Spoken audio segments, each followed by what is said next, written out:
The Alternative Dig Talk. Real issues, real talk.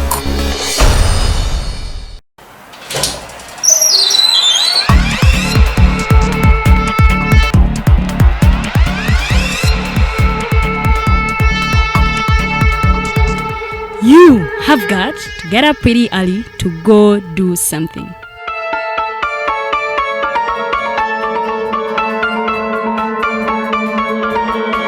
We are the Alternative Dig Talk.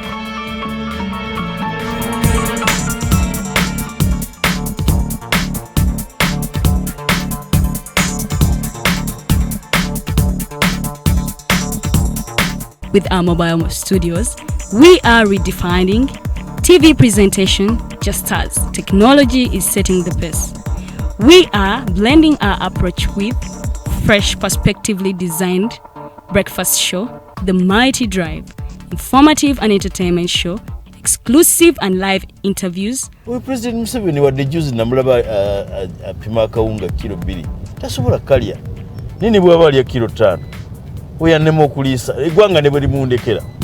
Njagala kwebaza the Alternative Dig Talk etuwadde kano ka Mighty Drive era n'abatuwuliriza bonna abali ku mikutu njagala basaba mugendo mu maaso n'okuwuliriza. All given to you just a click away on your phone, tablet, laptop, and smart TVs.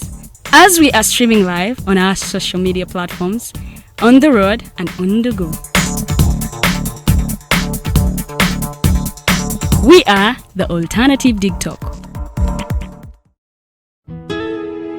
Omusajja bulijjo muwa ssente mu kibanja mpola ng'asonda poloti ennungi naye ngenza okutuuka nga woofiisi bulijjo wenteeka ssente baavaawo nadda essimu tebazikwata kyokka nga n'ebyentambula byakaweerega ebiseera bya covid yegandabye gwe baakubye naye lwaki weesiga abafere lwaki tewanneebuuzaako ne nkulagirira ba praise nze be bannyamba nze ndyokke. Praise Property Consultants Uganda Limited bagula n'okutunda ettaka kosana amayumba bapunta ettaka ne bakwanguyiza okufuna ekyapa bazimba amayumba kosana okuba plan ne architectural design balina plot enteeketeeke wonna wogyetaaze ate ku byapa ebya private mile land n'ebibanja ku ttaka lya Kabaka era bakkiriza ekibanja mpola basange Wandegeya mu katale ka KCCA Southern Wing leve eyokusatu lumu 128 oba ku ssimu 0706 147 0 mukaaga ne 0783 821 918.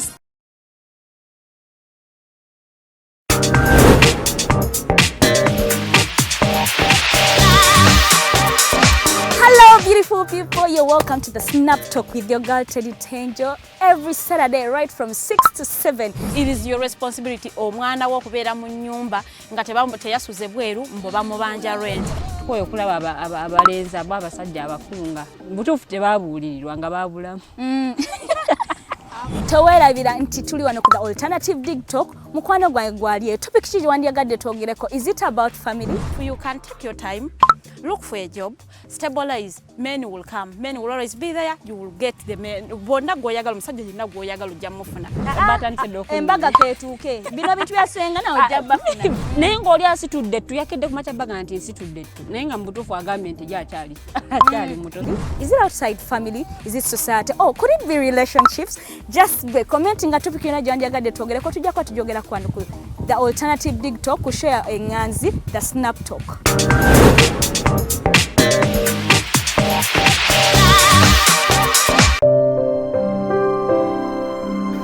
Hey Ugandans, I'm Lieutenant Colonel Dewa Kiki, the Deputy Defense Spokesperson and actually the Deputy Spokesperson for the Uganda People's Defense Forces. I was hosted on Alternative Dig Talk. I encourage all Ugandans that this is the way to go. Always watch, participate, give your views and ask questions on Alternative Dig Talk. Dig Talk, the way to go.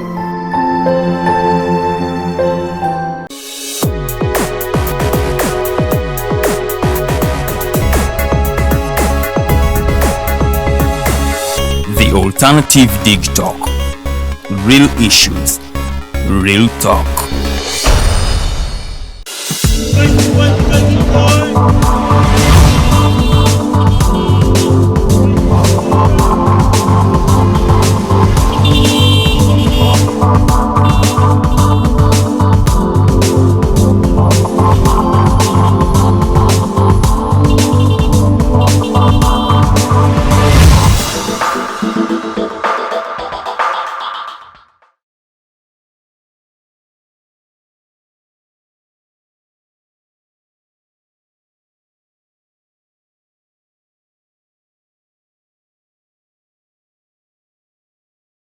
we are with retired Justice Professor George Wilson Kanyeihamba.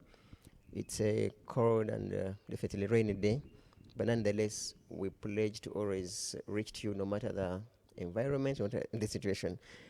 Because we are kind of late by a few minutes, I want to ask Justice Kanyeihamba to straight away say hello to our viewers, and then we proceed immediately. Hello, viewers. Happy after independence of Uganda. We are nearly 60 years old. That is what we decided should be the retiring age when you are working in Uganda.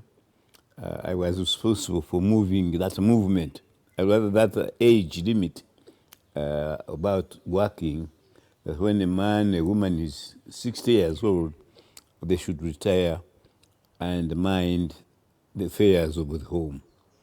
But it's very nice to be with you. Good morning.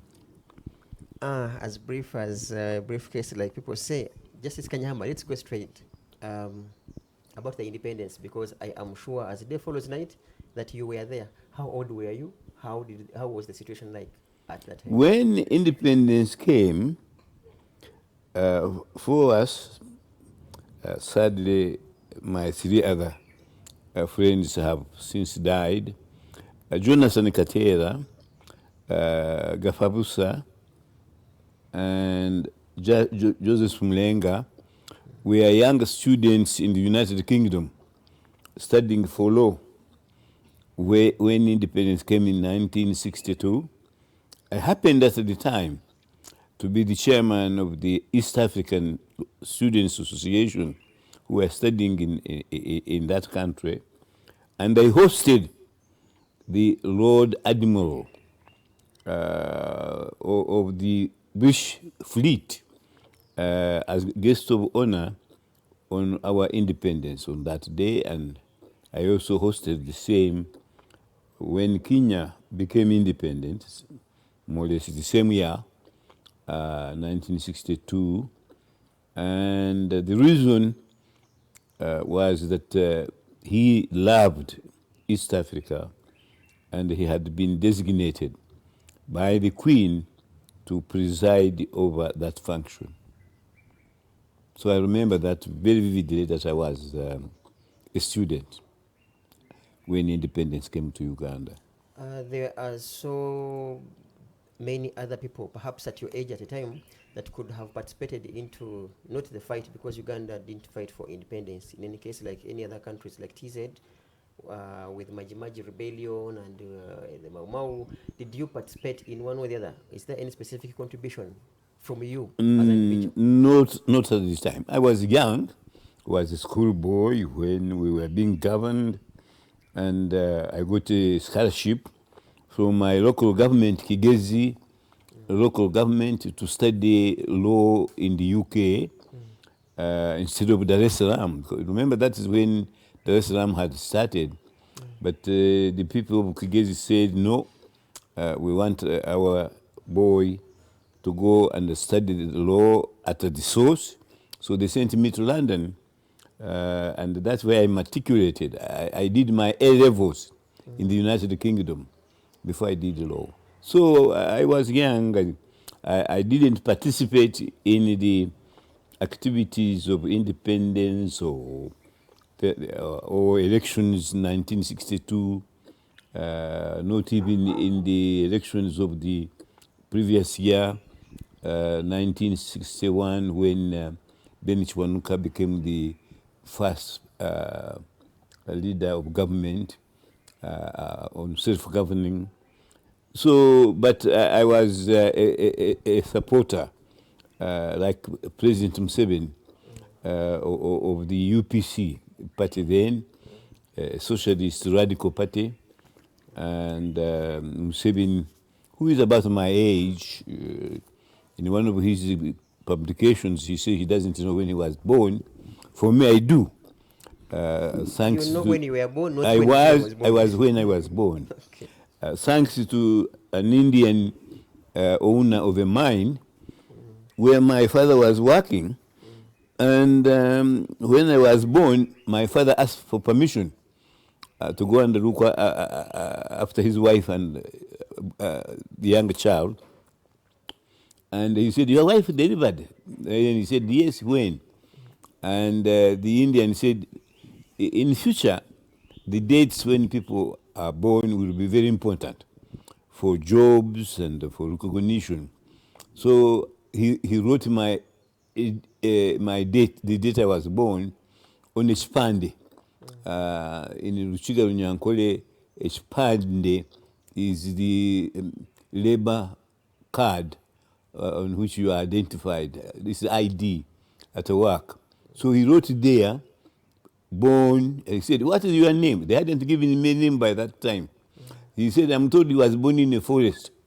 My wife was alone, and he produced him in the forest.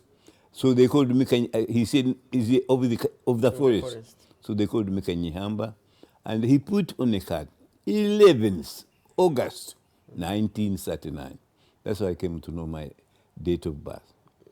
Okay, that's Justice Kanyeihamba. Now, if I may ask, it has happened, you are following the sequence of events. Did you have any imaginations or even desires to have joined the struggle or in one way or the other as an academician? But I joined the struggle, not holding the gun, but as an intellectual. I was leading an NGO called Uganda Group for Human Rights, which ended up leading all the Ugandans in exile in Europe. We started in London and eventually was acclaimed by Ugandan refugees in Sweden, Norway, in Germany, France, and we used to interact with them. They used to be invited to attend our meeting in London. And therefore I struggled. I joined the NRA. That's the NRA. When we started struggling, we were facilitated, and President M7's, then Yoweri Museveni, Elia Kategaya, Martin Alike, Doctor, Father Okos, Tiberondwa, John Balije of Ankole, we all met secretly in Lusaka and founded the Uganda Liberation Movement. We elected Balije, Prince Balije, as our convener. And Balije was not only a supporter of UPC, as most of us were, including Tiberondwa, but also he was a prince of Ankole, heir apparent to the throne of Ankole.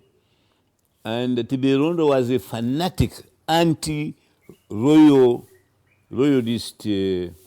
UPC Munyankole Mwiru, the known aristocrat, members of the Ankole community. So he was not very happy that we elected a royalist to head the Liberation Front of Uganda. And he denounced us. And the Liberation Front was short-lived. But as a result of it, the Tanzanians had heard about us. And when Idi Amin attacked the silent Kagera, and Tanzania decided to remove him off it, he used us. He used the Uganda Group for Human Rights and the Uganda Association of Uganda Refugees in the UK, led by the late Andrew Kaila. He called us, the ambassador called us to London, and he said, our government has decided to join you and remove Idi Amin from power, but we want to use you, Andrew Kaila and Kanyeihamb, as leaders of the communities in exile to remove Amin, so that the world does not criticize Tanzania as having invaded Uganda. But for all intents and purposes, Kaira and Kanyeihamb were the fundamental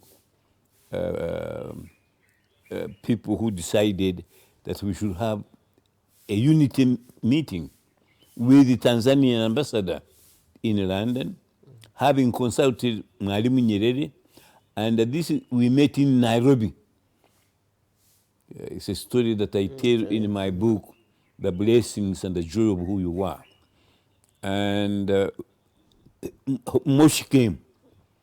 When Nyerere and we announced that there will be a unity meeting to discuss how we remove Idi Amin from power, the military groups, which included that of Museveni, there was a joke, I think, and Obote, they objected very strongly that they didn't want a non-military person who had come in power not through the military to be president of Uganda. So they initially opposed us. But Nyerere insisted that I can only intervene if you Ugandans outside Uganda are united and we fight in your name with you leading the campaign. And so UPC sent Rangalanga to oppose the unity meeting. The Foronasa, which was a party of President Museveni, also sent a representative to argue that it would be counterproductive for a non-military person to head the front. But they were overruled, and we formed the Unity Liberation Front, called UNLF, later at Moshi, but we first met at Moshi. And at Moshi, rather at Nairobi, Kabgejere, who was not the original thinker of the unity, was in exile teaching at Nairobi University in exile.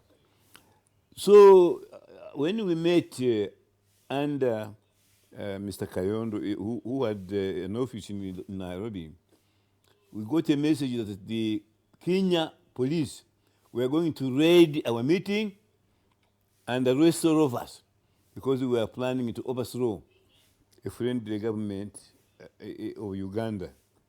We scattered immediately from our meeting.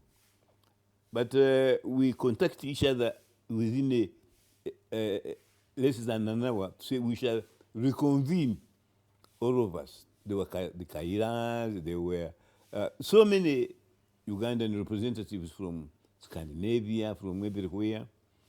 And we convened. They discovered there was a Ugandan teaching at Nairobi University by the name of Tarsis Kabgejere. So they said, let us convene at the university campus where he had the house. The police will not know. Go one by one. And eventually we reconvened in Tarsis Kabgejere's house at Nairobi University, completed our deliberations to meet in a unity conference in Kenya. And the Kenya High Commissioner in Nairobi was informed, and they called us for Moshi conference. And the members of Credential Committee included Andrew Kaira, Kanyeihamb, Tandon, this is Professor Yes Tandon, Dr. Sinabudia, among others. And we are the ones to determine who goes to Moshi and who doesn't go to Moshi. Then UPC was very well represented in the Tanzanian capital. Many ministers and other UPC diehards had run away into exile into Kenya. Many were working there. Then in East Africa, they were working in Kenya, in Zambia. For example, one of the judges, Oteng, was working as a lawyer in Zambia. So we decided, the credential committee, that only recognized political parties and NGOs would be permitted to participate in the Moshi meeting, and each would be represented by 2 delegates plus 2 observers. And then we also said that this would dilute the impact of UPC, which if we had opened it to every Ugandan, whoever could attend, UPC would have dominated the meeting. And the UPC were livid, they didn't like it. They made appeals to Nyerere that are you restricting democracy? Every Ugandan should attend the conference. And then Nyerere said, I want this war, if we started, to be in the names of Ugandans. And the majority of Ugandans have decided that they should trust the credential committee led by Andrew Kaira and Kanyeihamb. They represent the majority of exiles outside East Africa, and therefore we are going alone.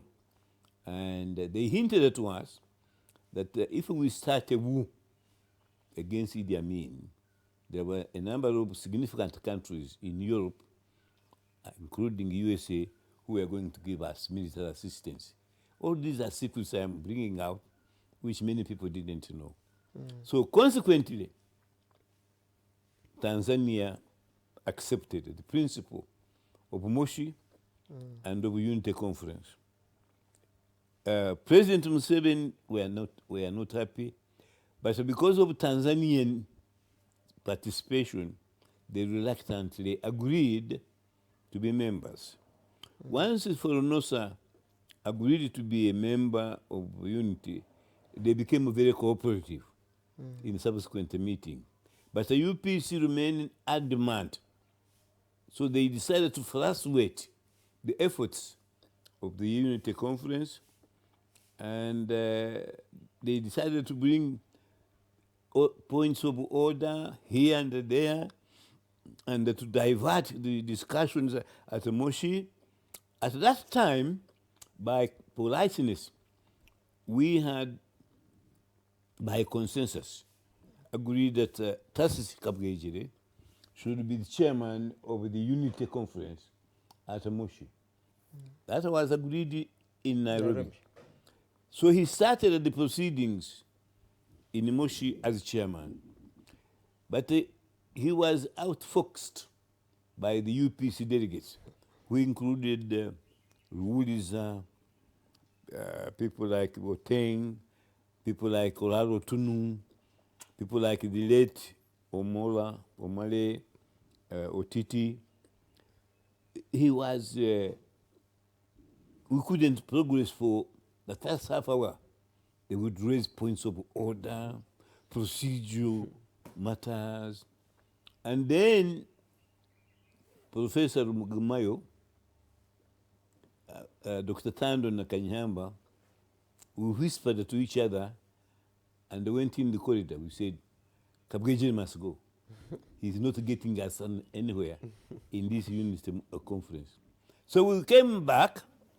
I think Kabgejire was explaining at long length a point of order raised by Ruliza, and they were going on in a ping-pong of words and sentences. And we had agreed, as we had agreed, Rugumayo put up his hand. A point of order, Mr. Chairman. So Kabgejire said, what? He said, we want you to be replaced with Semei Nyanzi. I think he thought the lightning had hit him. I thought he was dreaming. Couldn't believe it. Then everybody put up their hand. Yes, yes. We all removed Tassis Kabgejiri unceremoniously because we had contacted Semei Nyanzi. The late Nyanzi had been the chairman, executive director of Uganda Development Corporation. He had been a very seasoned public servant, and above all, he was an astute chairman. So he replaced Kabgejiri as the chairman of the Unity Conference, and we progressed tremendously. We eventually finished the business, and I wrote the constitution of the UNLF at Moshi, together with the late Adrico, the late Grace Binjira was there, the late Magezi, and I believe Professor Sempe was there, I can't remember. They were members of my committee, drafting committee. I am a trained draftsman of documents. That's why I have a problem with some of my Ugandan people who think they are experts, but they are not. Anyway, having said that, we finished the constitution during the night. We finished our meetings, like say on on Wednesday, and we were entrusted with drafting the constitution overnight. We worked overnight. Kanyeihamb, the late Omonyo Joke, was our secretary of the committee, and we came up with the constitution of the UNLF in 24 hours. The chairman, Nyanzi, had asked us to reconvene the following day and approve the constitution and also elect our bureau. It was generally believed at the time that Yusuf Rule, the former principal of Makerere University, was the most popular among the delegates to become the chairman of the UNLF and consequently the first president after Idi Amin had fallen. We were talking in the corridors and everybody was agreed. Three quarters of those the delegations, remember, they are represented by two people, two observers, all had agreed. So we were relaxed when the constitution was adopted on the day, and we waited. Then the chairman said, we shall adjourn for another day, and we shall convene tomorrow to elect our bureau. And really, it was very exciting time. Every Ugandan was very relaxed. We knew Amin was going because Tanzania was going to fight him. But using you indirectly because they didn't want to. But using us, we were just a conduit, as it were. I want to take you. Now let me tell you what happened when on the day. So we had the two clerics attending us, and the late Festo Chivenjeri, later Bishop of Kigezi, was non-political but highly political. It's like the Kanyeihamb Foundation, which we shall be talking about sometime in the future. It is a non-partisan foundation, but highly political. It deals with political issues. I think it is very difficult to describe it to people that this is a non-partisan but political. Anyway, having said that, Chivenjeri was there. Then, of course, I forget his name. At one time, he was a bishop of Archbishop of Uganda. Yona, of course. He was there, but as a delegate of UPC. And a bishop. And he was a bishop, yes. So they had been in civilian clothing all throughout the discussions. And they were very quiet. We regarded them as observers. Then on the day we elected our bureau, Bishop Chivenjiri came in civilian clothing. He was not dressed like a bishop. But of course, Yona came dressed in the scarlet robes of Archbishop, of a bishop. He was a bishop then, of bishop. And he came into the conference. And everybody was admiring him. And we thought he had come to grace the occasion and give his dignity and divine guidance. And we welcome Bishop. But we didn't know what he had in mind. But I'm going to tell you. Then, Mwanga, who had been in exile in London, had pretended to... Paul Mwanga. Paul Mwanga or another Mwanga? Paul Mwanga later to be the chairman of the military commission. He had been an ambassador. He had been accused of stealing money from there, but let's leave that aside. Then he joined us in London, and he was a party to the Uganda Group of Human Rights, of which I was chairman. And Omoro Titi, a UPC man, was also a member because it was non-political, non-partisan. And then suddenly Mwanga disappeared from us. We don't know what happened to him. Unknown to us, Obote had called him to join him in Dar es Salaam.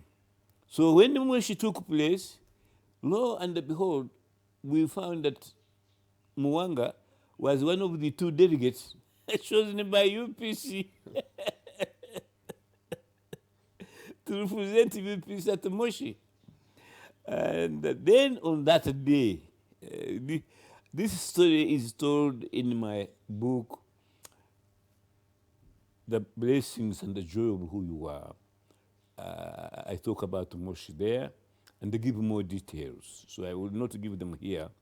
But to cut the story short, Mwanga, who had disappeared from us, and who previously didn't attend our meetings, turned up in the uniform of a general. Paul Mwanga. Paul Mwanga. Yes, in the uniform of a military general. And we say, hey, today is a very wonderful day. The Archbishop comes in scarlet, then this one and the Paul Mwanga comes as a general. We didn't know even that he was a soldier. So we start. Then the chairman, Semei Nyanzi, called for order when we all assembled, and he said, we now elect our government of the UNLF. And he enlisted the offices, starting with the chairman. There is the office of chairman, and everybody, we thought that is Rule, because there had been a consensus before the meeting. And then there will be also the chairman of this, of commission, finance commission, military commission. I want to tell you at this juncture, the only post that had been interesting UPC in hindsight was chairman of the military commission. They were not interested in the chairmanship of anything. I think they knew they had zero powers in them. That for this UNLF, for Obote to come back to Uganda, they must control the military. So that is their aim, but we didn't know. We were all novices. We were very ignorant of what they wanted. So after the meeting, this is the dramatic of it. Chairman Semei Nyanzi called for nomination. That's the chairman for that meeting? For the UNLF. No, Semei was the chairman of the conference. Yeah. Remember, I've told you how he replaced Tatsika Bwejede. So he was now the chairman. Very, very good work. He was a very, very effective chairman. By the way, many people who are young might think that he's got a Shiganda name, but he was a Nacholi.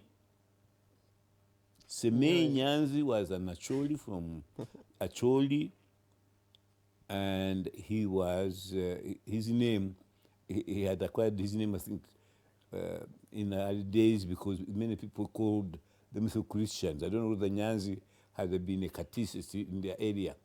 So I want you to remember Semei Nyanzi, although he has a Bantu name, he was an Acholi man, very brilliant public servant, rather reminiscent of my own relative,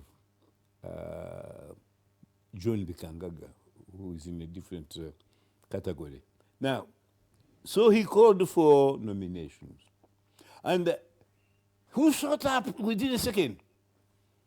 Bishop Okos. Yona Okos. Yona Okos stood up.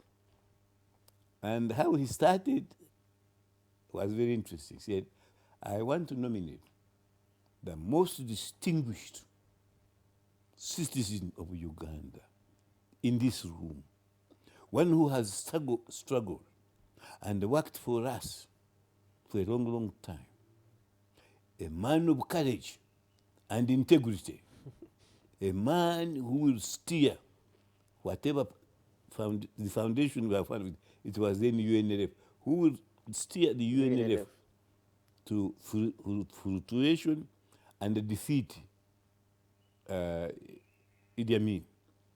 A man who is known worldly. So for us, we think he's describing Rule, Yusuf Rule. So we are listening very carefully. Waiting for that. So he said, as I speak now, he has just come from the front.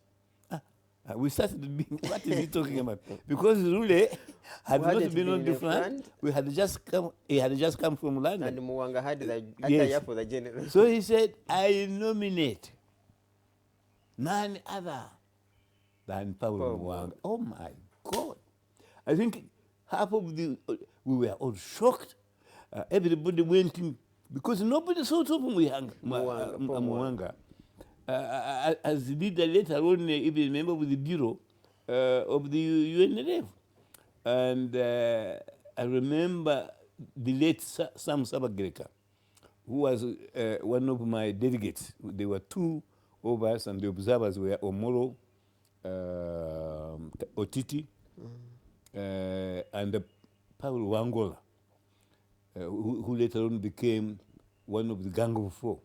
Now, that's a different story. So, Sebagereka cried. He said, I can't believe it. That man is responsible for killing many of my people. Now describing Muwanga. Yeah. That was... Yes. No, he's crying about Muwanga. Yeah, sure. And then somebody else, I forget where, from the state, he said, that man is a thief.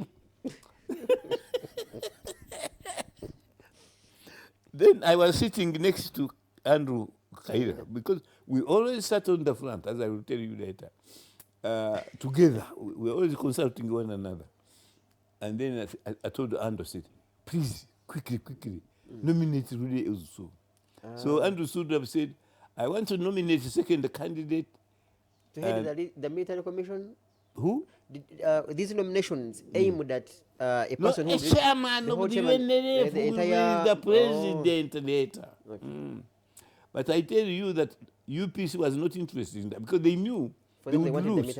But I'm going to tell you how they used that position of having nominated Paulo to capture the chairmanship of the military commission. And that's what they were aiming at. We didn't know. Be that as it may, Andrew nominated Yusuf Rule. So Semei, I told you, was a very, very astute politician and a public leader. As I told you, he was a Acholi, and he knew what was at stake. So, without consulting anybody, he said, I adjourned the meeting for an hour because the Tanzanians must take us seriously. They will think we are joking if we nominate two candidates. Therefore, let us consult one another within an hour Have and consensus. zero on one candidate. So we all clapped and adjourned for an hour. Said during the adjournment, please consult one another, and we should present the Tanzanians with one person, because they will not take it seriously. So that's what we did. When we came back, I'm cutting the story short. There was drama everywhere. There was even exchange of boxes. So the fighting hasn't started in this parliament recently. It has been on. Well, that one was a short one. The Tanzanians wouldn't allow it The to other one was go an in the intellectual parliament. fight. It was in private rooms. Anyway, having said that, when we came back, the person who saved the occasion is still alive, I'm glad to say, was Dr. Martin Alike. Martin Alike, remember, was from also the northern region, and he stood up. He said, while you are consulting this hour, some of us went to State House in Dar es Salaam and consulted the Tanzanian government. And when we told them that there are two candidates, they said, if you vote Mwanga, we think you are not serious. So please pack your bags. Tanzania will accompany you to the airport. Go elsewhere. We don't think you are serious. That man is unsuitable. If you vote in Rule as chairman of the NRF, he will be called to State House, Dar es Salaam, to consult him on making a government in exile. So Martin Alike said, it's up to you, Ugandans. You choose you know which route to take. Mwanga and you leave the country. Or you choose Rure and be guided on how to form a government. Now, since then, I have met many times. I have met Martin Alike. And is it really true that you went to State House? Is it what you say? He just laughs. He doesn't tell me whether it is true or not. But if it was the invention of his imagination, it was a genius. Because even the people like Olaro Tunu, people like Omaro Tupo, who were at the conference in UPC as residents in the refugees in Tanzania, they consulted, and Olaro Tunu came and told me, said, Professor, we have abandoned Mwanga, and we are also falling for Rule. So that's how Rule comes. Yes, I think the message came to Semei Nyanzi, the chairman of the conference, and he convened, and we elected Rule by acclamation as chairman of the UNRF, i.e. to automatically to become president later if UNRF wins. Yeah, we're going to begin from there immediately in a few seconds, and then we hear from Justice Kanyeihamb what transpired thereafter. But also to note, there are other questions that we kind of skipped about the independence. We shall come back with the very questions. Don't go away. Seconds, we'll be back.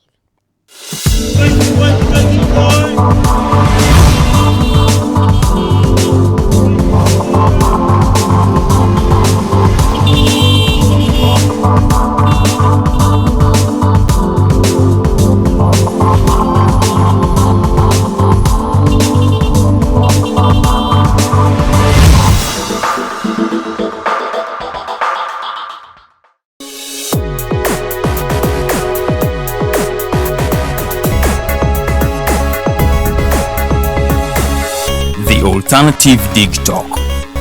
Real issues, real talk. omusajja bulijjo muwa ssente mu kibanja mpola ng'ensonda poloti ennungi naye ngenza okutuuka nga woofiisi bulijjo wenteeka ssente baavaawo nadda essimu tebazikwata kyokka nga n'ebyentambula byakaweerega ebiseera bya kovidi yenga ndabye gwe baakubye naye lwaki weesiga abafere lwaki tewanneebuuzaako ne nkulagirira ba praise nze be bannyamba nze ndyokke Praise Property Consultants Uganda Limited bagula n'okutunda ettaka kw'ossa n'amayumba bapunta ettaka ne bakwanguyiza okufuna ekyapa bazimba amayumba kw'ossa n'okuba plan ne architectural design balina ploti enteeketeeke wonna w'ogyetaaze ate ku byapa ebya private Miloland n'ebibanja ku ttaka lya Kabaka era bakkiriza ekibanja mpola basange Wandegeya mu katale ka KCCA Southern Wing leve ey'okusatu lumu 128 oba ku ssimu 0706 006 ne 0783 821 918.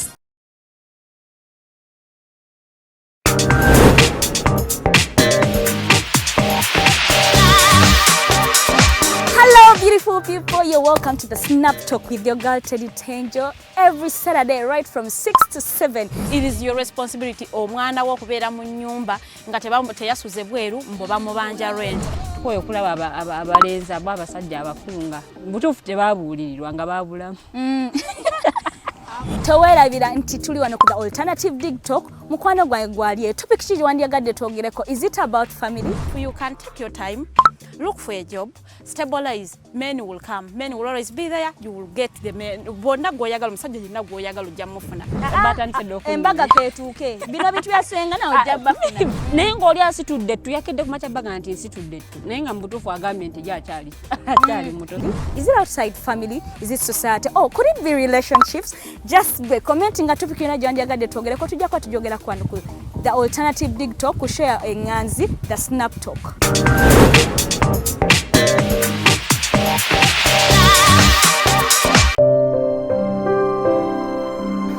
Hey Ugandans, I'm Lieutenant Colonel Dewa Kiki, the Deputy Defense Spokesperson and actually the Deputy Spokesperson for the Uganda People's Defense Forces. I was hosted on Alternative Dig Talk. I encourage all Ugandans that this is the way to go. Always watch, participate, give your views and ask questions on Alternative Dig Talk. Dig Talk, the way to go.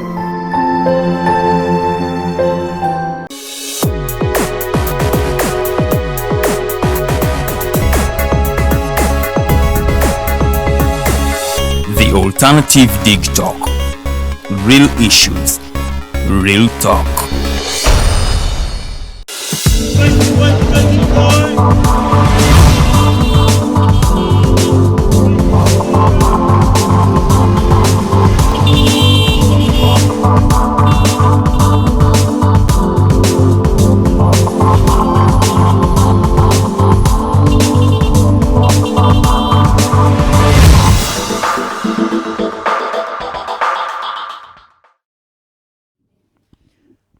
We can't thank you enough for keeping yourselves on the Alternative Uganda, but in particular Alternative Dig Talk, and this is the Mighty Drive special. We have retired Justice George Wilson Kanyeihamba. Why do you always say retired? Am I retired? Am I not working as a judge? Oh, you're working as a judge? Say Justice Kanyeihamba. Okay. And people will tell you. Retired, since he's retired, what can we learn from him? Nothing. Okay, we're with Justice Kanyeihamb. Retired. If you want to get in touch with all of us here and ask him questions, don't hesitate to call our studio number 0789 017 145. That's MTN 0789 017 145. And you can also call Airtel 0759 132 310. I beg your pardon. Airtel is 0759 132 310. If you have any questions and you have any business related to land, please get in touch with Praise Property Consultants. They are in Wandegeya Market, South Wing. You can reach them on to 0706 147 006. Their number is 0706 147 006 and MTN 0783 821918. Praise Property Consultants, Wandegea Market. Justice Kanyeihamb, we are in the conference, but slightly, we're in the conference, and there is that confusion and drama. Given the fact that you, Bishop Yona Okoth comes and confuses people, praising Paul Mwanga, and definitely Dr. Alike comes with his some other theory on how he had been in State House in Dar es Salaam, rather in State House with Tanzanians, with the recommendations thereafter. What happened? Among the allegations, which I don't know the proof of, Martin Alike made, and he laughs at them today, was that Mwanga had just arrived in Tanzania from London, where he was in exile. Before he went in exile, he was ambassador in Cairo, and he looted all the money from the Ugandan embassy in Cairo and ran in exile in London. Not running from Idi Amin, but running from justice. And then he said, he arrived here yesterday through Namanga. I'll talk about it if you give me time, how I was arrested with Kaila and Professor Tandun on that, when we finished Moshi. But he said that at Namanga, Mwanga passed through a shop selling second-hand military wear, and that's why he got the uniform.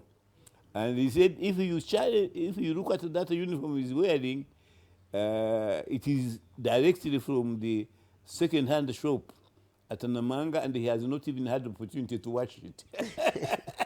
That's Alike. Yes, that's Alike describing Paul Mwanga. And he said, I know the man, he's a thief.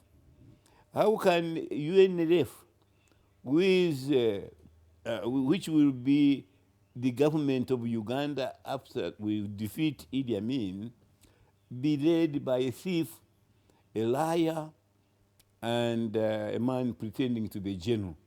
And many of us clap. But the UPC was not worried, because that was not their aim. Interest in any Their aim was not to have Paul Mwanga elected chairman of the UNLF. They knew 3/4 of the people are present would reject him. Their aim comes now, when we start appointing other leaders of the bureau. When we came to the military commission, that was the baby that the UPC had been waiting for. We didn't know. This is the hindsight. So I think it was Ruhuliza, he stood up.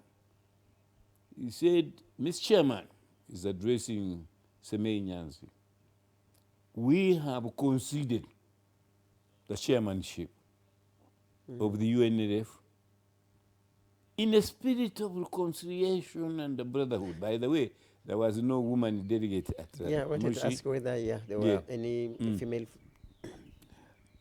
And we have, although we are the most experienced political party here, we have conceded that we shall be led by a professor, Rule. Now, in a spirit of reconciliation, we are asking that our own candidate, who was going to be the president of Uganda, Paul Mwanga, should be declared without division the chairman of this small, unimportant bureau, rather post of military commission. After all, he's the only one here in the uniform. Of a general. Yes. And we all clap, yes. Not knowing that we are allowing a viper with poison which will destroy the UNLF within less than a year. And that is how Mwanga became chairman of the military commission of the UNLF, a post most of us thought was insignificant, but it turned out to be the most important post that we ever created. How does Museveni become his deputy? Then remember, small people, we are trying to humor everybody. Museveni was regarded as an agitator communist, really no support whatsoever in the country. You remember in the 1986 one election, his party UPM, which I supported by the way, even at that time, got only one MP. Out of all the MPs in the parliament. Crispus Chiyonga, who is now our ambassador in China. And therefore, when he came, nobody thought much about him. He was just one of those fringe groups around. And he made the speech. Well, listen to what he said. He said, I do not want this UNLF to interfere with the military operations. Do whatever you want, but don't interfere. But we knew the military force was Tanzania anyway. Tanzanian People's Forces. So really, we were there just to help Tanzania. When people tell you Museveni or the UNLF won the war in 1979, they are telling lies. The battle, the war was won by Tanzania. We were only giving helping hand to them. Where was what is Chikosi Malumu and the Chikosi Malumu? Because Chikosi Malumu, because we have read about different factions, UNLF, Chikosi Malumu, and then Fronasa and. Fronasa, I thought that one was leading by another splinter military group which operated with people from the east or north. I can tell you, Norman, I am really ignorant of these insignificant groups. The reason I knew Museveni's group, he came from the west. I knew him, I had met him before. As a young man, he came to address us at Makerere when I was a young lecturer, and he impressed me. And then I knew people. I had been with him in Zambia when we co-founded the Uganda Liberation Front with Kategaya, Tibirondwa, Martin Alike, Father Court. We were together in Lusaka. So that's how I came to know him. But as a force to be reckoned with, he was just one of the fringe groups around. Yeah, military, rather communist agitator. And if you read Tandon recently, that's how I knew he was in Uganda. Tandon and I have known each other since we are both young lecturers at Makerere. He is a Ugandan of Indian origin, but he was born in Soroti. And his blood, everything else about him is Ugandan. Forget about his color. He's more Ugandan than other Ugandans have met. And we traveled together after Moshi in one taxi. We had decided, it is a long story, but we had decided to go through Namanga in a taxi. And when we arrived at Namanga, Andrew Kaira and I were arrested and detained as Ugandans who were supporting a movement to remove a friendly government from power. Tandon was with us, but they let him go. We didn't know at the time why we, Andrew and I, were arrested and detained, but for him he left. But the story is short, and I don't blame him or blame anybody. During the trouble with Amin, many Ugandans became or were carrying passports of other nations. There were Ugandans I know who had the British passports, rather Ugandans in America who were carrying USA passports, and the Tandon, in order to protect himself, he had acquired an Indian passport because of his color. But he was no Indian. Even today, he's working in Uganda, as I'm going to tell you. And there is no way I could ever doubt Tandon that his blood and he's purely Ugandan. Having said that, for him, he was carrying an Indian passport, according to the border police, rather immigration officer. So when Andrew and I were detained, we had been very clever, we thought. We had secured letters before we went to Moshi saying we were both external examiners at Nairobi University. I was an external examiner in constitutional law. Andrew was in criminology. I think he used to teach criminology in the University of Washington or somewhere in America. So we were very clever, we thought.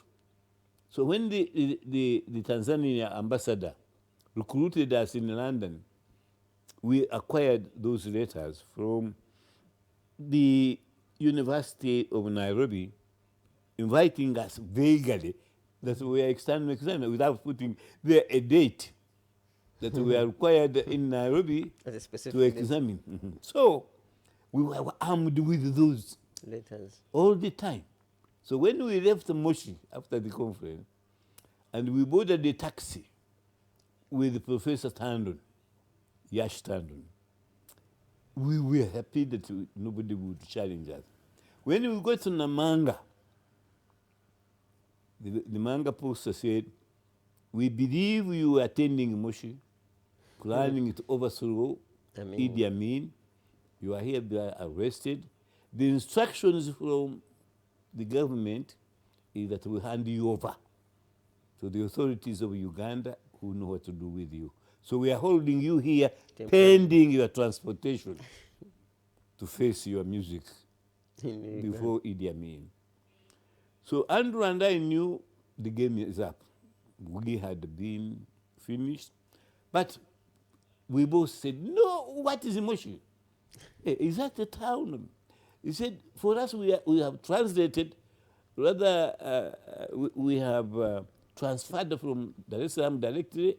We are examiners at Nairobi University." I produced my letter, I gave it to him, Andrew produced his, and we were confident. Said, "You are being invited as external examiner." We just came straight from Dar es Salaam. We are going to Nairobi. The man looked at us. Then he showed the letters to his colleague. His colleague laughed. He said, "Come and see here." He had a monitor, like a video, TV. In the office. Do you know? He switched on and wound back. It showed Kanyeihamb addressing Moshi, addressing the conference at the Moshi, standing with Andrew sitting next to him. So he said, "And to you this." So we said, "The game is up." And then we... You should have told them, maybe you are twins. That one is a twin brother, not you. Pardon? Perhaps you should have told them that you are a twin brother. Well, we are not as clever as you. But to cut the story short, some tall chief immigration officer came smiling and they said, "So you are the people who wanted to overthrow our friend Idi Amin." So we said, "Sir, don't mock us. We were trying to liberate our country." And he looked at us and he said, "No Kenyan likes what Amin is doing to the people. So my colleagues, I don't know that Ugandans will do it. I hope they listen to this. We have decided to disobey our government and deport you back to Tanzania." I cried, Andrew cried. We just fell down automatically on our knees and held his leg as if life depended on it, and I cried, thank you, thank you, thank you. But that one is a different story. Then we asked, where is our brother? Which one now? Yash Tandon. Hey. So the man said, we have no problems with the Indian nationals. Said, what? He was carrying an Indian passport, and we let him go. Okay. So later, Tandon came, we met him, and he told me he had gone in exile in Zambia. Shows you how loyal he is as an African. He never went to anywhere else but to Africa. I think he was in Zambia for a long time. No, Zimbabwe, sorry, Zimbabwe. Then I never heard from him. Then recently, I saw him being interviewed, I think in the Monitor, Daily Monitor, talking about his time in Dar es Salaam, in exile, about Idi Amin, and his socialist tendencies. Of course, he didn't talk about the Gang of Four, but he was one of the Gang of Four who overthrew or organized to overthrow Idi Amin, rather Rude, who was my president, whom I served. The first time ever I came to government, I was serving Rude as the Minister of Justice and Attorney General, and we were overthrown after 3 months of UNLF government. And the Tandon was one of the four of the Gang of Four. Who are the other three?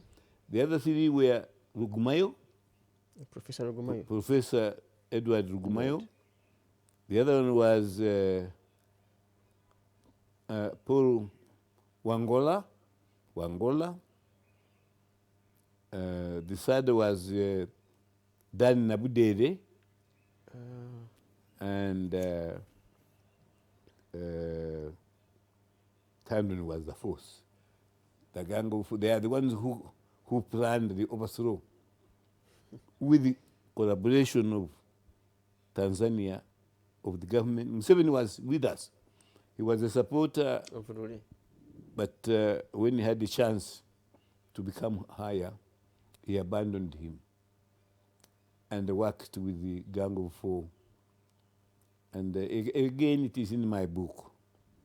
The way he and I and the others had agreed I should go with him, President Museveni, to go to Tanzania and plead with the Nyerere so that he maintains his stand on Rude for the 2 years we had agreed to be in power. And then how, instead of looking for a charter plane for us to go, he fell in with those that wanted to overthrow Rude.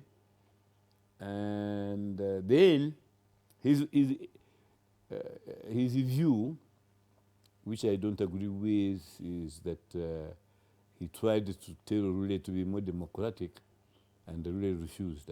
I don't think that was the reason. Obote wanted us always out, and he used the Gang of Four and used Museveni to remove us from power. And having said that, later on, when Rude died, I was instrumental. The late Kategaya, the late Ben Matogo, and I, we convinced the meeting in London. And I moved the motion and pleaded that with the death of Rude, President Museveni should be the successor and become president of Uganda. But all these things we did paled in quest to be recognized as the founders of this and that, because I read President M7's the mustard seed. What is it called? Sowing the mustard Sowing seed. the mustard seed. And Kanyeihamb, the name Kanyeihamb, does not appear anywhere. That is the kind of myopic leadership that we have in Africa. Suppress the importance of everybody else, and then you become bigger I than have the world. this question for you, Justice Kanyeihamb. All this confusion, for lack of another word, this confusion, can you in one way or the other attribute it to our unpreparedness to be independent in 1962? No. We were more than ready to be independent. I don't regret anything at all, that we became independent in 1962. On the contrary, the fact that we became independent in 1962 was overdue, and I am very happy that we have advanced ever since then. We have had a mixture of failures and successes, but the successes far exceed by far the disappointments we've had as a nation since 1962. And if I was to be examined, and I say give marks to the pluses we have gained since 1962 and the minuses, the pluses would by far exceed the minuses. Every country has got its ups and downs. Even the most developed countries have. Uganda as a nation have had our share of those misfortunes. We achieved a great deal under Obote and the UPC government. UPC government was the Uganda government. Many Ugandans served in it, including my own uncle. One of my kin and kiss, Asa Bikangaga, Canon John Bikangaga, became a pillar, a renowned public servant, starting in UPC, starting even in the colonial times. Andrew Cohen, one of the best, if not the best governor Uganda ever had. I had some younger journalists who are ignorant on the National Broadcasting Service, NBS, saying, when we were a colony, when Uganda was a colony, Uganda has never been a colony. Please, Simon Kagwanjaga,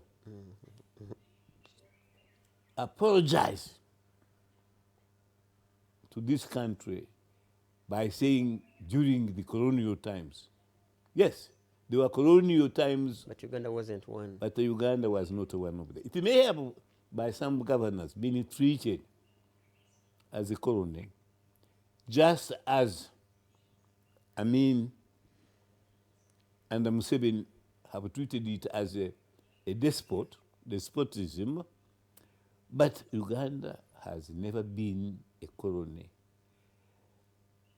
Thanks to Uganda and the other traditional rulers and kingdoms.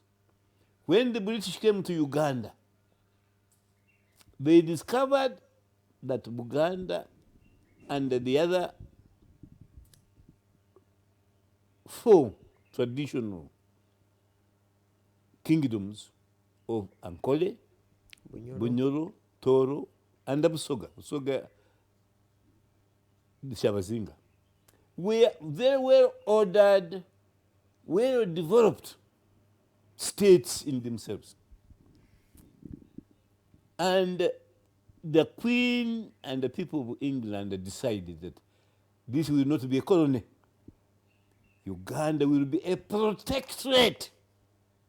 I describe very carefully because people like Simon, whom I admire, don't have a reading culture. There is no way anybody who knows the history of Uganda, who has read something like Kanyeihamba's commentaries on Uganda, or my book on political and constitutional history of Uganda from 1894, when we were declared a protectorate, to the present, would misunderstand that Uganda has been a colony. No way. But Simon, in a program, is a very sophisticated, very articulate journalist. But he exhibits ignorance in some of the things that we talk about. And I'm challenging him. I'm challenging Simon Kagwanjala. He used to call me and interview me. He has done nothing ever since, for a long time. I'm challenging him to call me, and we publicly discuss independence and what Uganda was and what it is today. I have a lot to share with my compatriots, and I am keep bottled up in what I would call the pink bottle of ignorance and the fear. So having said that, please, Ugandans, we have never been a colony. There are no colonial times. But at one time, some governors, like our own people, during the time of Amin and the current M7's time, may have treated us as a colony. But in law, in spirit, and in nation, we have always not been a colony. During the colonial time, do you know why we are a protectorate? Thanks to Buganda, Ankole, Toro, Bunyoro, and Busoga. When the first Europeans, English came here, they said these are nations with civilized people, civilized administration. Some of the rules that we practice in Uganda are envied by the British and the others. And so they said, Uganda shall not be a colony, it shall be a protectorate. You know, I offered to continue teaching when I retired 10 years ago, but they will not have me. Many Ugandans think Kanyeihamb is very old. But the older I have become, conversely, rather, I have become even more intelligent and cleverer. And normally you can be witness to that today. Yeah, true. So for 10 years, President Museveni and the others, and education, you have deprived the Ugandans of some knowledge that I could have imparted from this head. This head has never changed since I was one of the best students at Kigezi High School and Amwiri. But you people, age is a number. You should examine. There are people who are over 100. I want you to go and interview my former teacher. He's called Zabron Kabaza. He lives in Kansanga. He still goes shopping in shops around. He walks. He's a very intelligent man. He's over 100 years old. Go and talk to him. People don't read. The widow of one of the famous chiefs in Kenya, whom independence, I don't know, think he's dead now. Several years ago, they said she was 137 years old and still living alone with her great grandchildren. But of course, other people die when they are only 20. They become senile when they are 40. So nobody is like the rest. But Simon, one of your colleagues said, I am old now, so he would like to help write my articles, which used to appear, called Land View. When I said, I'll think about it, but you can only edit, not write them, I have never been published again. I sent them about 10 articles, and they ignored them. Part of our big problem in this country is there are many people who ask, write letters, they are never answered. So for example, Norman, let me ask, how come that a minister stole, this is a thief, he stole 10 million from a senior citizen whom he thought was dying, and he converted the check written in that citizen's name to his own use for election. Tell me, let the bank explain. How does a check written in the names of Mr. X be converted to pay Mr. Y?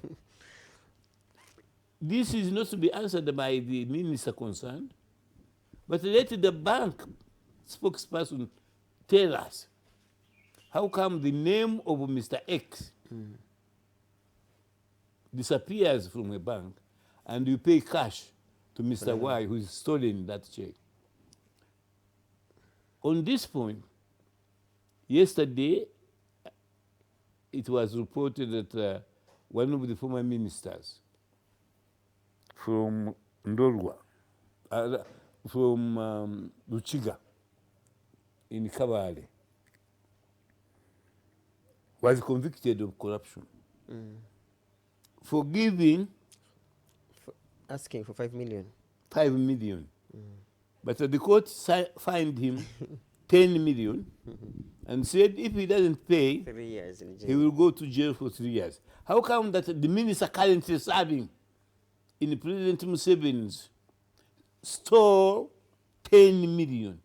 Rather, yeah, 10 million shillings. And having denied publicly that the person he sold it from is mad and sick, in which case he could have added more on the 10 million to pay him for his fertilization, but instead he sold his money.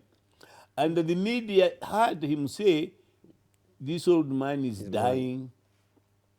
And then a reporter, I believe called Kayongo or whatever, said, but you mean to say that a serving minister can steal 10 million from a dying man, and that is okay? And the minister put the receiver down. Now, how come that his colleague was given a jail sentence, but this one is instead appointed minister? I am going to fight Norman until President Museveni answers this question on these two ministers. When is it by Bakajachi? Who is this one who was jailed? Baka, is in the newspaper. Baka, Banyefuzachi or something like that. And then Museveni is on record having said that one Mr. Basaja Balaba, Hassan,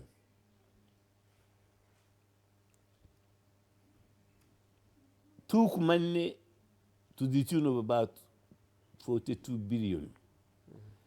And he should return that money. Has he returned it? And if not, is he still a treasurer of the NRM? There are many contradictions in Uganda. And I think that our president and our government must answer these questions. That's why we have founded, and you have helped in finding it, the foundation for the Kanyeihamb Foundation. You will be amazed how many people are calling me or offering to belong to it. Not because of Kanyeihamb, because of what it stands for. National consciousness and accountability and transparency. Thank you. I want to ask you on behalf of the Ugandans. You have lived to see all the presidents, at least since independence. Do you have specific ones that you think were or would be better leaders had they been given more time? Definitely, during the protectorate, the imperial period, Governor Andrew Cohen would have been wonderful leader had he stayed governor thereafter until independence. That's one of them. The others, we had one or two people like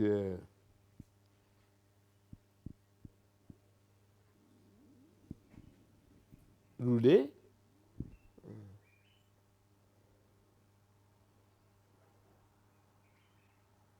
who could have done better. I believe President Milton Obote, the father of the nation. Museveni now calls himself the father of the nation. That's what they're No, teaching. man. That's what they're teaching people, Prof. But that is wrong. They're teaching young people. Museveni is not the father of the Ugandan nation. I stake my life on it. The father of the nation, if you talk about people who fought for independence, and the Uganda came to be named Uganda as an independent country. As independent country, he's none other than Milton Obote. So what's your opinion? Why does he call himself the father of the nation? Who? That's what they're teaching in schools now, that Museveni is the father of the nation. Could you bring me that? He should be taken to court. Whichever teacher is teaching that Museveni is the father of the nation should be taken to court. It is a lie. To call Museveni the father of the nation of Uganda is a lie. Museveni found Uganda here. He and I were students when Uganda was born.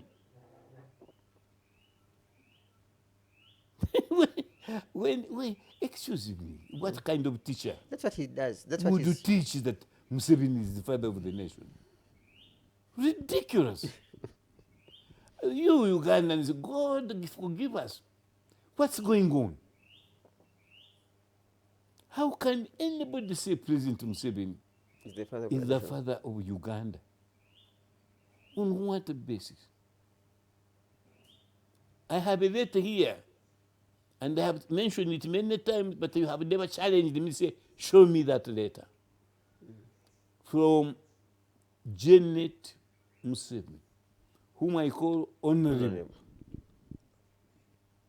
saying, thank you for not calling me First Lady.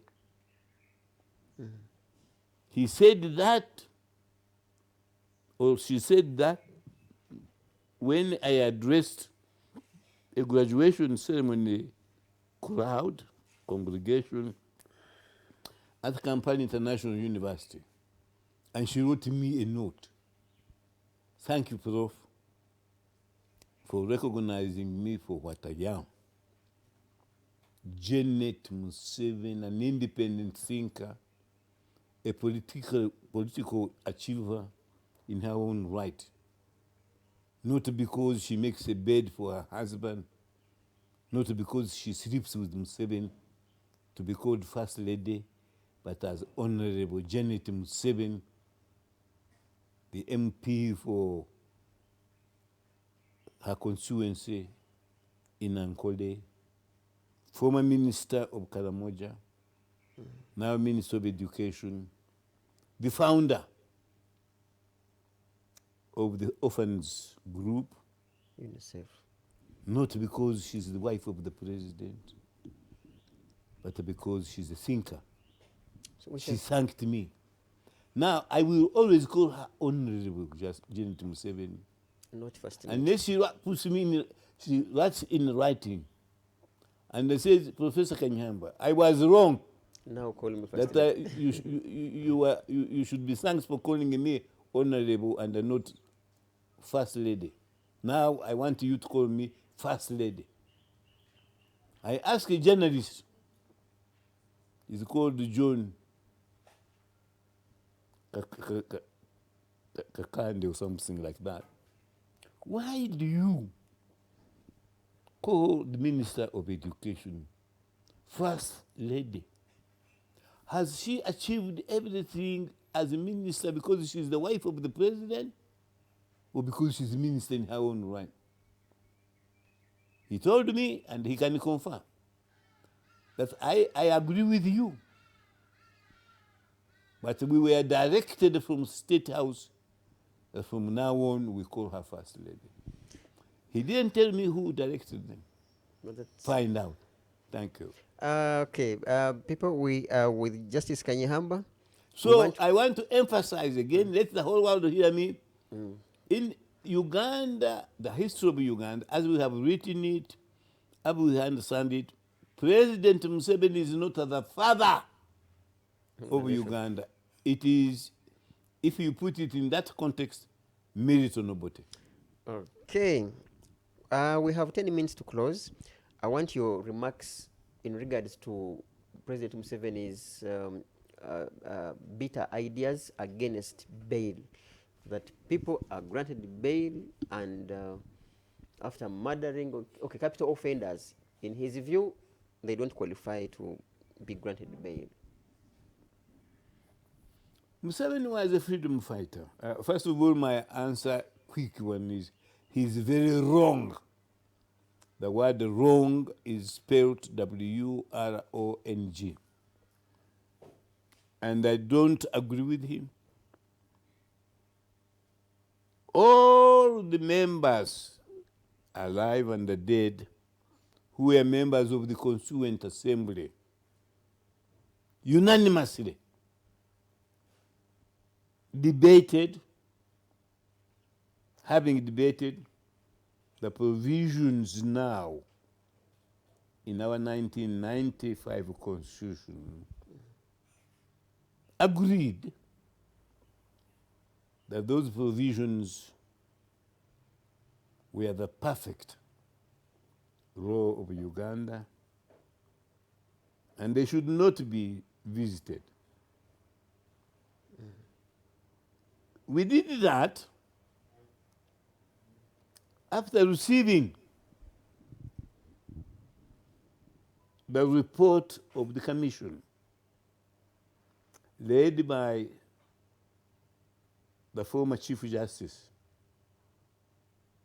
Benjamin Odochi, which commission was very powerful, inquiring inquisition of very eminent and highly qualified representative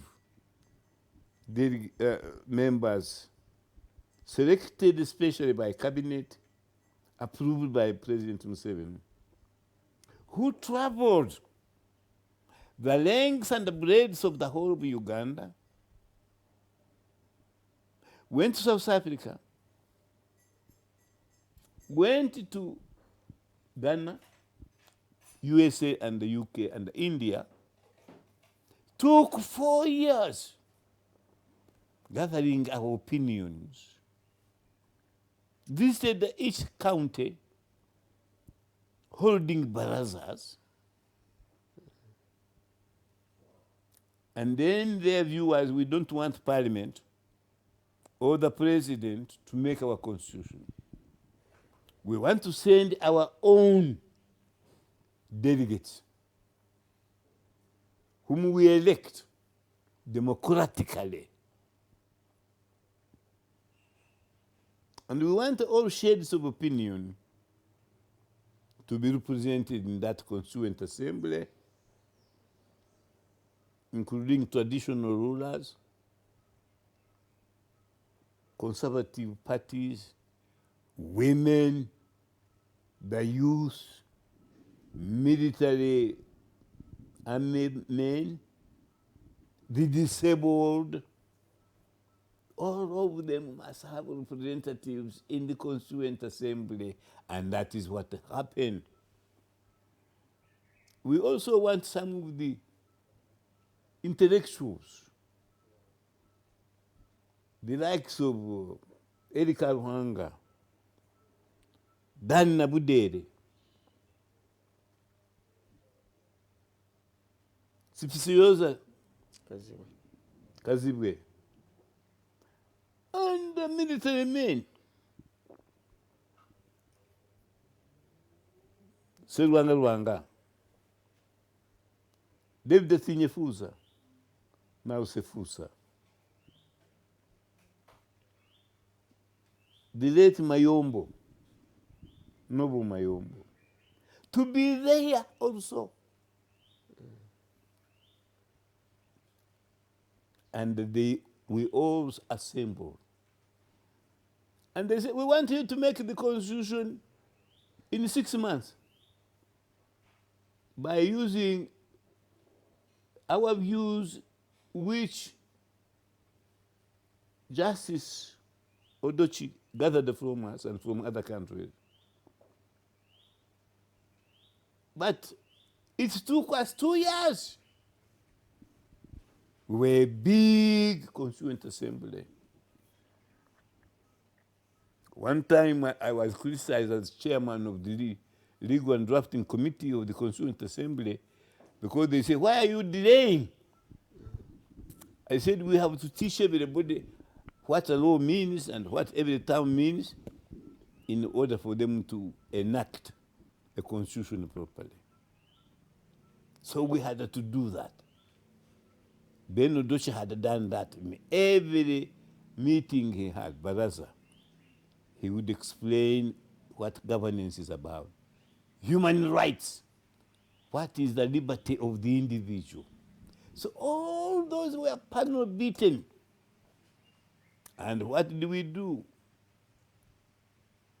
The idea of bail and the freedom of the individual took us about 2-3 days to debate in the Constituent Assembly. And the drafting and legal committee, we were unanimous on that. Had we known, we would have entrenched the provisions on bail forever. But at the time, Museveni agreed that the bail was the best. The Constitution of 1995 was the best Ugandans have ever made, and he would go to the bush once more if anybody tampers with it. So this is the background. And the President Museveni knows it. He knows what he said. In 2000, I don't know, it was, and 15, the security forces attempted to overthrow the bail provisions by staging a raid on the High Court. That's 2005. 2005. That is following the enactment of the heinous removal of term limits. It came to be known as the Dark Day of Justice in Uganda, and those who raided the High Court were known as the Black Mamba, the Day of the Black Mamba. James Ogola was the principal judge. The late Mukasa Chikonyogo, Letitia, was the deputy chief justice who led us during that dark days. Justice Ogola said some famous, memorable words. He said, when the Black Mamba raided the High Court to rescue suspects who had been granted bail, the temple of justice was raped. Those are the words of our former principal judge, Canon James Ogola. For the same reason that Museveni is campaigning for the abolition of bail, he regretted the incident of the Black Members. And he made a promise that as long as Uganda is here, not simply because as long as he's president, the incident will never be repeated again. Nobody granted bail will ever be arrested and detained again. These were ordinary Ugandans suspected of crime. I want you to know that all of them were later acquitted of the charge. They were innocent. And the Museveni's apology was welcome. How could it in his own reign again happen again? He called us, all the judges, to State House at Nakasero, and they said he regrets the incident took place. It was done by undisciplined, ignorant members of the security forces. It will never happen again. He gave us a cup of tea. We were led by the Chief Justice, Benjamin Odochi, and the former Prime Minister of Uganda, Professor Apollo Simbambi, the then Minister of Internal Affairs, Ndugu Hakana Rugunda, were there. I may have got the names wrong, but certainly the Prime Minister could have been Amama Mbabazi, but they were there. How could it happen again? In this case, members of parliament, honorable members of parliament, Sewanyan and his colleague, they are released on bail. There is no evidence whatsoever that they physically or otherwise participated in the crimes they are charged of. All the evidence indicates that one of them was abroad at the time the incident took place. How can our president be so blind that he has forgotten that when I was Minister of Justice and Attorney General, we had an understanding that the government, the police, and the army would never arrest anybody of the rank of permanent secretary or minister without an input from the Attorney General or the Solicitor General. That when I was in China on government business, a number of ministers who included Honorable Omar Otubo and Honorable Moses Ali were arrested and detained on suspicion of treason without any word from the office of the Attorney General. I was certainly abroad, and then I was telephoned from there by my office that those ministers had been arrested. I decided there and then that I would resign from M7's government. So I completed my business where I was, and when I came here, the first thing is to go to State House and attend my resignation. President Museveni said, Kanyeihamb, you are being dramatic. Why do you want to resign? I told him, I said, Mr. President, I came into this government not as a military man, not leading a political party, but as a human rights activist. And my belief is that we had agreed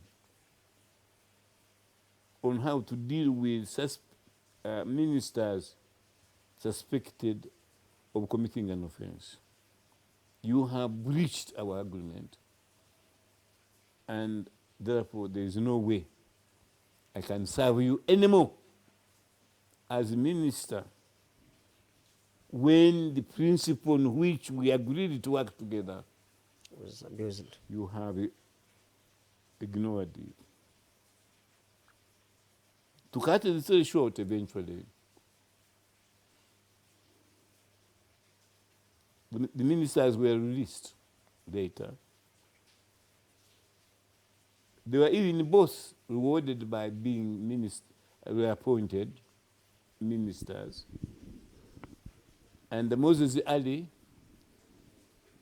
in his old age, is still Deputy Prime Minister of this country. Now, I want to pause here and say, supposing the President Museveni hadn't listened to us, most likely Moses Ali would die in jail, and Omar Otubo would also have been damaged there. Museveni, in his time, trying to fight for this country, was labeled a terrorist. He was hunted everywhere when I supported him when he was in London. At one time, he had to escape from Mbale, mysteriously from a house. Supposing they had arrested him, supposing Amin was still in power, and the Kanyeihamb is in London, pleading in the international press, and they're saying Museveni has been in jail for a long time. he should be released now. But there was a law made by M7 saying those who are charged with terrorism shouldn't be granted bail. Are denied bail. M7 would rot in jail. Why do people never think about themselves? They only think about incidents of today, but not of tomorrow. It was put in the media the other day that Kaira opposed certain laws, rather approved certain laws, and when he was arrested, he was punished under the same laws.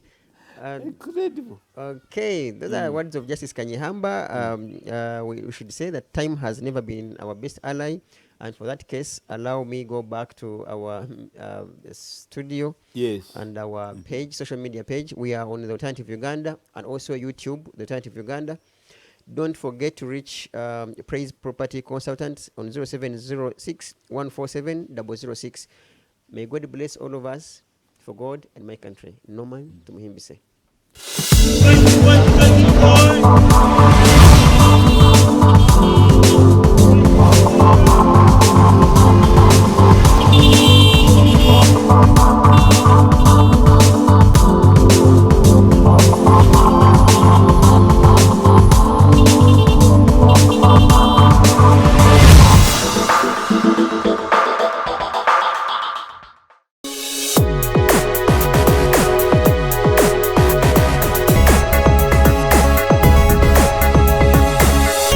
Alternative Dig Talk. Real issues, real talk.